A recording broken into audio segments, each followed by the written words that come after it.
America కొంతమందిని మేధావులుగా గుర్తించడంతో పాటు వాళ్ళని ప్రపంచానికి ఆ మేధావులుగా చూపెడుతుంది. వాళ్ళ చేతన వాళ్ళెవ్వరూ అమెరికా గురించి ఏం మాట్లాడరు, అమెరికా గురించి చాలా గొప్పగా చెప్తుంటారు. వాళ్ళకి వాస్తవంగా ఏంటంటే సెల్ఫ్ కాన్ఫిడెన్స్ కంటే కూడా వాళ్ళకున్నటువంటి ఇది డిపెండబుల్ మెంటాలిటీ ఎక్కువ ఉంటుంది. ఆ డిపెండబుల్ అంతకుముందు కష్టాల్లో ఉంటారు వాళ్ళ దేశాల్లో. వాళ్ళకి ఇక్కడ అమెరికా ఆ గౌరవం ఇచ్చేటప్పటికి వాళ్ళు చాలా గొప్పగా ఫీల్ అవుతారు.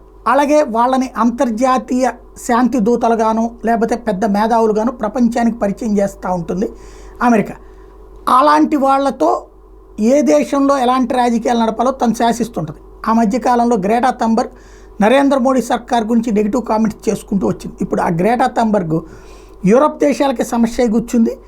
ఏదైతే డెన్మార్క్ పోలీసులు ఆమెను అరెస్ట్ చేశారు. ఎందుకంటే గాజా కోసం అనుకూలంగా గాజాలో ఇజ్రాయెల్ యుద్ధం ఆపేయాలంటూ ఓ 10 మందితో కలిసి 5గురితో కలిసి ఉద్యమం చేసింది.